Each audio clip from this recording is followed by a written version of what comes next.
कौन करेगा? पेंशन की बात कौन करेगा देश में? बताइए मुझे। देखिए, हमारे देश में लोकतंत्र कहने के लिए है, लेकिन यहाँ किसी के वही दबाव में नहीं है, हम किसी के गुलाम नहीं है, हम टिकट खरीद के नहीं आए, हम पैसे दे के नहीं आए, हम आए अपनी दम पे और हम आए हैं जनता के लिए, हम आए हैं जनता के मुद्दे उठाने। और हम कह रहे हैं कि बुजुर्गों के सम्मान में मनोज सुराजी मैदान में, बुजुर्गों के सम्मान में मनोज सुराजी चुनाव में। मनोज सुराजी अपने मन से नहीं खड़ा हुआ है, देश के 78 लाख पेंशन भोगी EPS 95 के लोगों ने मनोज सुराजी से कहा कि बेटा जा और चुनाव लड़ और हम तुझे।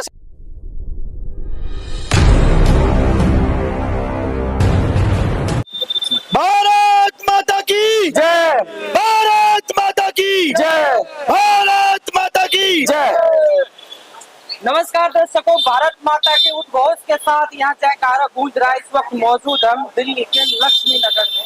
लोकतंत्र का सबसे बड़ा त्योहार जो है इस बार चल रहा है 2024 में। इस बार सत्ता किसकी आएगी? क्या तीसरी बार फिर से बीजेपी आएगी या फिर इस बार जनता बदलाव चाहती है? और सबसे बड़े हॉट सीट की ऐसा कहने जाने वाले दिल्ली में मौजूद है, जहां अरविंद केजरीवाल द्वारा टक्कर दिया जा रहा है मोदी सरकार को। वहीं कई निर्दलीय प्रत्याशी भी है जो इस मैदान में कूद पड़े। उनसे ही बात करने वाले मनोज स्वराज जी है, जो एक समाज सेवक भी है और समय समय पर आम जन की आवाज को उठाते रहते। उनसे बात करते। नमस्कार। सबसे पहले बोलूंगा कि दल तो दलदल है, सबसे अच्छा निर्दल है, क्योंकि हम किसी के दबाव में नहीं है, हम किसी के गुलाम नहीं है, हम टिकट खरीद के नहीं आए, हम पैसे दे के नहीं आए, हम आए अपनी दम पे और हम आए हैं जनता के लिए, हम आए हैं जनता के मुद्दे उठाने। और हम कह रहे हैं कि बुजुर्गों के सम्मान में मनोज सुराजी मैदान में, बुजुर्गों के सम्मान में मनोज सुराजी चुनाव में। मनोज सुराजी अपने मन से नहीं खड़ा हुआ है, देश के 78 लाख पेंशन भोगी EPS 95 के लोगों ने मनोज सुराजी से कहा कि बेटा जा और चुनाव लड़ और हम तुझे सपोर्ट करेंगे। आज उनकी आवाज बना हुआ हूं मैं, इसलिए लोगों के पेट में दर्द हो रहा है। लोग कह रहे हैं कि नहीं, ये कैसे आ गया, ये नया रंग रूट कहां से आ गया, ये नया रंग रूट कहां से आ गया, इसको क्या पड़ी है? ये तो बड़ी बड़ी पार्टियों का काम है। एक तरफ मोदी जी है, एक तरफ केजरीवाल है, ये क्या कर लेगा, ये क्या उखाड़ लेगा? लेकिन मैं उनसे कहना चाहता हूं कि पूर्वी दिल्ली में 5 लाख वृद्ध हैं, 7 सालों से, पिछले 7 सालों से वृद्धों की पेंशन बंद है, नए आवेदन नहीं लिए जा रहे हैं, वृद्ध तिल तिल करके मर रहे हैं। 700-800 रुपया पेंशन आती है EPS 95 पेंशन होल्डर की। क्या करेंगे वो? कैसे चलाएंगे अपना जीवन? जिंदगी भर अपनी गाड़ी कमाई को काट काट के, अपना पेट काट काट के उन्होंने क्या दिया? EPFO में जमा किया और आज पेंशन के नाम पे झुंझुना मिलता है, झुंझुना। ये झुंझुना अब और नहीं बजेगा, ये झुंझुना अब और नहीं बजेगा। और मैं कहना चाहता हूं, जो आपके दर्शकों से जो भी देख रहे हैं, मैं कहना चाहता हूं कि अब होगा संग्राम, महाभीषण होगा, याचना नहीं अब रण होगा। पिछले 10 सालों से लगातार क्रमिक अनशन पे बैठे हुए EPS 95 के लोग क्या कह रहे हैं? कह रहे हैं कि हमारी पेंशन बढ़ा दो। मोदी जी से 2 बार मीटिंग हो गई, हेमा मालिनी जी से मीटिंग हो गई, प्रकाश जावड़ेकर ने संसद में बोल दिया, लेकिन हुआ क्या? ढाक के 3 पात। अब नहीं रुकेंगे, अब हम लड़ेंगे, बुजुर्गों के लिए लड़ेंगे और उनको उनका अधिकार सुनिश्चित करा के देंगे। और ये शर्मा जी खड़े हैं, 75 साल के बुजुर्ग, ये आज ये पेपर बांट रहे हैं। क्यों बांट रहे हैं? बुजुर्गों के सम्मान के लिए। राकेश गुप्ता जी खड़े हैं, ये क्यों खड़े हैं? बुजुर्गों के सम्मान के लिए। कपूर साहब खड़े हैं, क्यों खड़े हैं? बुजुर्गों के सम्मान के लिए। सुरेश जी खड़े हैं, क्यों खड़े हैं? बुजुर्गों के सम्मान के लिए। भोला जी खड़े हैं, रामू जी खड़े हैं। मनोज जी, जो हमारे देश की सत्ता संभाल रखे वो भी बुजुर्ग ही है और 78 लाख बुजुर्ग है जो जिनके लिए आप हक के लिए लड़ रहे हैं। ऐसा तो नहीं कि वो पहले भी सरकार से मिले, सरकार ने जब उनकी सुनवाई नहीं करी, आप अकेले क्या उनको विजय दिला पाएंगे? मैं अकेला नहीं हूँ, मैं अकेला ही चलाता मंजिले गालिब। लोग आते गए, काफिला बनता गया। मेरे साथ शर्मा जी है, मेरे साथ कपूर साहब है, मेरे साथ गुप्ता जी है, मेरे साथ सुरेश जी है, मेरे साथ भोला जी है, मेरे साथ रामू जी है, मेरे साथ अजय जी है। कौन नहीं है मेरे साथ? मैं बता रहा हूँ कि सावधान हो जाओ, सावधान हो जाओ। मैं बता रहा हूँ, लोग तंग आ गए। कांग्रेस बीजेपी, आप रिपोर्टर हो, आप भी यही बोलते हो, जाके पूछते हो कांग्रेस आएगी बीजेपी आएगी। क्या इनका ठेका है?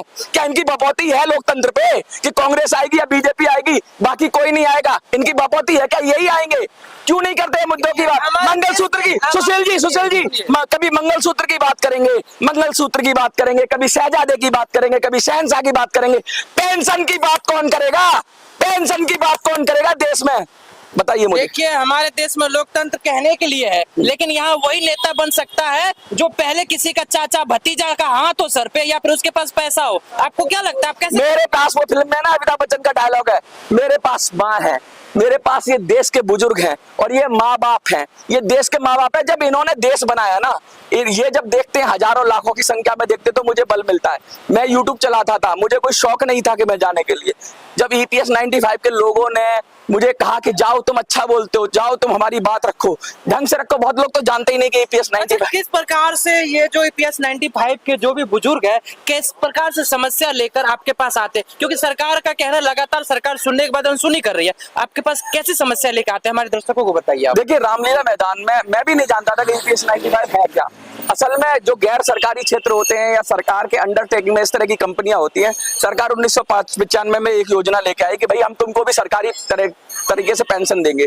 इनकी जो पुरानी पेंशनें थी, जो स्कीम थी, सब मर्ज कर दी गई और एक नई पेंशन स्कीम निकाली EPS 95। सब जवाब दिखाएगा कि सरकारी पेंशन की तरह पेंशन मिलेगी। आज उनको पेंशन मिलती है 70-80 साल के बुजुर्गों को 700, 800, 900, 1000, 1200, 1500। क्या जीवन चलेगा? मजाक कर रहे हो आप? दिल्ली के अंदर वृद्धा पेंशन 2500 रुपए, 2500 रुपए, कोई कंट्रीब्यूशन नहीं है उसके अंदर, कोई उसके अंदर वो नहीं है, वैल्यू नहीं है, मतलब जो किसी का गया नहीं है। इन्होंने तो जमा किया, इनका पैसा कटा है, पैसा कटने के बाद 700-800 रुपए दे रहे हो। शर्म नहीं आ रही तुमको? शर्म नहीं आ रही? अरे कुछ तो शर्म करते हो। और एक मजे की बात और ये, अगर EPS 95 में आप जुड़े हुए तो किसी और पेंशन में आवेदन भी नहीं कर सकते। अरे भाई, यानी वो पैसा आपको मिलेगा भी नहीं और कहीं और आवेदन भी नहीं कर सकते। ये कहते हैं, एक शब्द बड़ा गलत है, वो तो नहीं बोलूंगा, आसमान से गिरे और खजूर पर अटके, ये सही है। मैं कह रहा था धोबी का कुत्ता ना घर का ना घाट का, वो नहीं कहूंगा मैं कहूंगा आसमान से गिरे और खजूर पर अटके, ये वाली कहावत मैं कहना चाहता हूँ। और मैं कहना चाहता हूँ, सावधान हो जाओ। मैं हर बुजुर्ग को जो पूर्वी दिल्ली में देख रहा है, मैं उसको हाथ जोड़ के विनती करना चाहता हूं, अब आपको अपनी लड़ाई खुद लड़नी पड़ेगी। आपको उतरना पड़ेगा अपने परिवार के साथ। 15,000 परिवार हैं पूर्वी दिल्ली के अंदर, 15,000 परिवार। एक परिवार में 7 से 8 लोग होते हैं। अगर दादा, क्या ये लोग आप लोगों के संपर्क में हैं? ये संपर्क में है। पूरी रामलीला ग्राउंड भर गया था जब मैंने कवर किया था, और रामलीला ग्राउंड में इतना बड़ा प्रोग्राम हुआ था EPS 95 का, तब से सब लोग जान रहे हैं। जितने माध्यम है, देखिए, सोशल मीडिया की ताकत को कम मत समझिए, आपके चैनल की ताकत को कोई कम मत समझिए। हजारों लाखों लोग देखते हैं इसको, सैकड़ों चैनल पे ये बात चल रही है और अब ये बात पच नहीं रही है। शर्मा जी, कल को शर्मा जी को बुलाइए। जी, आप बुजुर्ग के लिए लड़ रहे हैं, बुजुर्ग जी अपना एक बार परिचय दीजिए। मेरा नाम BR शर्मा है और मैं यहाँ लक्ष्मी नगर में रहता हूँ।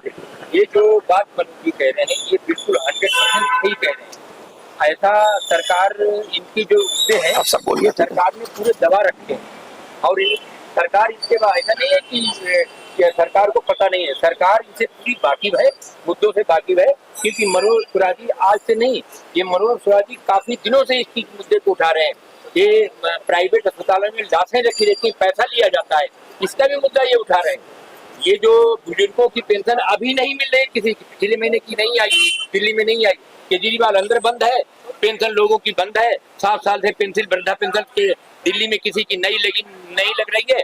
मगर मैं आपको एक बात प्रमाण के साथ कहता हूँ, दिल्ली के अंदर मैंने कोई भी पार्टी हो, सब ये जितने भी हैं, मैंने कमीने शब्द लूंगा, ये कमीने सब मिले हुए हैं। क्योंकि ये एक तरफ कहते हैं कि 7 साल से बंद है, मगर मैंने एक आदमी की पेंशन अभय वर्मा को बोल करके उसे स्पेशल लेटर लगाया और उसके बाद उसकी पेंशन लागू हुई। अब वो हमारे लक्ष्मी नगर में रहता है। ये बेईमानी है। देखिए, सरकार तो कहती है, मोदी सरकार ने या फिर केजरीवाल के लिए, वो कहते हैं बुजुर्गों के लिए सबसे आगे रहते हैं। बुजुर्गों के लिए अगर आगे रहते हैं तो 7 साल से पेंशन क्यों नहीं दे रहे हो? क्यों आपने पेंशन बंद करके रखी है, जिसमें महिलाएं भी हैं और बुजुर्ग पुरुष भी हैं? ये पेंशन आपने जो बंद कर रखी है, जिसका खास लेटर जाता है उसको आप दे देते हो। अगर बंद है तो सबके लिए वो, अब लेटर लगा दिया तो खुल गया। चलिए, अभी तक आपकी बात सरकार ने नहीं सुनी, लेकिन अभी मौका है सरकार को सुनवाने का। तो लोकतंत्र में आप क्या करने वाले? लोकतंत्र में पूरे लोगों ने, क्षेत्र के जितने भी बुजुर्ग हैं, जितने उनके संबंधित परिवार हैं, सबने मन बना रखा है कि ऐसी सरकार और ऐसे जो भ्रष्ट लोग हैं उनको दरकिनार करेंगे और भगा देंगे। मनोज जी, अगर आप आते हैं सत्ता में, क्या क्या लाने वाले, क्या बदलाव चाह रहे हो? सबसे पहले तो मैं संसद में आवाज उठाऊंगा। ये नहीं कि प्रश्नकाल में उठा दी, शून्यकाल में आवाज उठा दी, प्राइवेट मेंबर बिल के माध्यम से रखूंगा बात, फिर देखूंगा कि कौन सी पार्टी बुजुर्गों के साथ है, नहीं है। मैं बिल पेश करूंगा प्राइवेट मेंबर बिल के माध्यम से। एक सांसद के पास क्या होता है? एक सांसद के पास हथियार होता है कानून बनाने का। सरकारें अपना कानून बनाती है सरकारी बिल लाकर। अगर मैं सांसद हूं तो मैं क्या कर सकता हूं? मैं प्राइवेट मेंबर बिल ला सकता हूं। सारी सरकारों को एक्सपोज हो जाएंगे जो बुजुर्गों की की बात करते हैं, 1 करोड़ बुजुर्ग हैं, 78 लाख तो पेंशन भोगी। और मैं बता दूं 7 करोड़ लोग ईपीएफओ में सालाना कंट्रीब्यूट करते हैं, यानी कि 7 और 1 8 करोड़ के लगभग लोग हैं। और 8 करोड़ लोगों को 8 करोड़ परिवार है, 8 करोड़ परिवार है, और 8 करोड़ परिवारों को कोई भी सरकार ये दलित की राजनीति करेंगे, ये ब्राह्मण की राजनीति करेंगे, ये ओबीसी की राजनीति करेंगे, ये आरक्षण की राजनीति करेंगे, सारे नेता कर रहे हैं। क्या आप ही सुनने में आ रहा है, रिजर्वेशन, ओबीसी, एससी, एसटी, मुस्लिम, इसी में उलझा दिया देश को। ये बुजुर्ग तड़प रहे, वो एससी समाज का भी है, वो ब्राह्मण समाज का भी है, वो बनिया समाज का भी है, वो ओबीसी समाज का भी है, वो सब समाज का है। सब समाज की बात करो, सबके लिए समान होना चाहिए। जी हमारे यहाँ जो कास्ट की बात कर रहे हैं ना, ये लोकतंत्र में हमेशा से चलता आया है। चुनाव का अब ढर्रा बदलना पड़ेगा, कैसे बदलेगा? अब बदलना पड़ेगा, नहीं बदलेंगे तो इनको बदल देंगे। देखिए सबका दिन बदलता है। बहुत नाश था जिनको, मीडिया वालों को, मीडिया हाउसेस को बहुत नाश था, आज सोशल मीडिया ने जमीन पे ला दिया है। सोशल मीडिया पे आगे जनता को तो फ्री की लालच लगी, अब कैसे करें? जनता को फ्री की लालच लगी है, लेकिन जनता को फ्री की लालच नहीं लगी है। जनता की टैक्स की कमाई है, फ्री कैसे दे रहे हो भाई? आप हमसे टैक्स वसूल रहे हो और हमें फ्री दे रहे हो, ये क्या? जनता के हित के लिए अगर फ्री करना पड़े तो करो।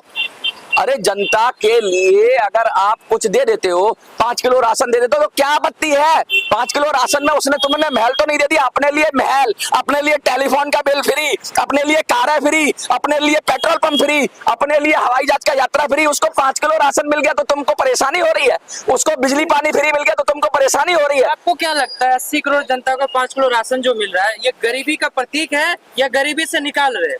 नहीं, गरीबी का प्रतीक नहीं है। जो राशन मिल रहा है एक तरह से, और क्या नाम है, एक तरफ सरकार कहते हैं कि गरीबी नहीं है, एक तरफ आप गरीबों को 5 किलो राशन दे रहे हो, इसका मतलब कि कहीं न कहीं देश में गरीबी है। गरीबी तो है, गरीबी है देश में, मगर गरीबी के राशन क्यों देंगे? गरीबी भी राशन दे रहे हैं। तो इस तरीके से आप मनोज जी के साथ देखिए, निर्दलीय खड़े हैं, ना इनके पास पैसा है ना कुछ है, लेकिन दिल में जज्बा है, आम लोगों को बदलाव चाहते हैं। तो ऐसे प्रत्याशियों के लिए क्या कहना चाहेंगे आप? ऐसे प्रत्याशियों को मेरा दिल से सलाम है, मेरा आशीर्वाद है कि जीतेगा। तो बुजुर्गों के लिए, बुजुर्गों का आशीर्वाद देगा तो कहां से कहां पहुंचेगा। अच्छा, एक सवाल पूछना चाहते हैं आपसे, जैसे आप खड़े हुए एक आम आदमी की तरह, आम आदमी के नेता भी इसी तरीके से खड़े हुए थे, आज कह रहे हैं कि सबसे ज्यादा दिल्ली में गरीबी और समस्या है, आप ही मैं बता दूं आपको साफ साफ, जो खड़े हुए थे पहली बार में आम आदमी के लोग, तो वो सच्चे थे, वो सच्चे थे। वो है कहाँ? ये तो आम आदमी पार्टी के शीर्ष नेतृत्व ने, तिहाड़ी ने, जो तिहाड़ी गया ना भी, उस तिहाड़ी ने क्या किया कि जो अच्छे अच्छे लोग थे उनको काट के फेंक दिया और सब कांग्रेस बीजेपी का कचड़ा भर लिया। तो ये वो आम आदमी पार्टी नहीं है, ये कचड़ा पार्टी है। कचड़ा पार्टी क्यों है कि अब आम आदमी पार्टी में वो कोई कार्यकर्ता नहीं मिलेगा आपको, अगर जाके ढूंढ लीजिए, जिसने सच में लड़ाई लड़ी थी आंदोलन की। जितने आंदोलनकारी, इसमें से भी बहुत सारे लोग खड़े हुए, ये आंदोलन में थे, वो शर्मा जी आंदोलन में थे, ये वही कार्यकर्ता, यही असली लोग हैं। वो जो अब आम आदमी पार्टी को रिप्रेजेंट कर रहे हैं, वो कांग्रेस और बीजेपी का कचड़ा है, क्योंकि पैसे के लालच में टिकटें बेची गई, सीधे सीधे बहुत सारी वीडियोस आई, मैं क्या बोलूं इनको। तो इसलिए अब ये अच्छा नहीं लगता, लेकिन पार्टियों के क्या हालात है। मनोज जी, उम्मीद करते हैं कि लोकतंत्र जिसके लिए जाना जाता है आम लोगों के लिए, वो सत्ता में आए और परिवर्तन करे। शायद यही 3 बार चुनाव, ये तीसरे चरण का चुनाव हो चुका है, मतदान हो चुका है तीसरे चरण का। सबसे बड़ी बात इस बार जो सामने आ रही है कि वोट की प्रतिशत घटा है। इससे क्या साबित होता है कि सरकार से खुश नहीं है जनता, या फिर लोकतंत्र के इस चुनाव से जो है उनका भरोसा उठ गया है, तभी इस तरह के लोग निर्दलीय खड़े हो रहे हैं, परिवर्तन की मांग कर रहे हैं। आपकी क्या राय है? कमेंट बॉक्स में जरूर बताएं। धन्यवाद।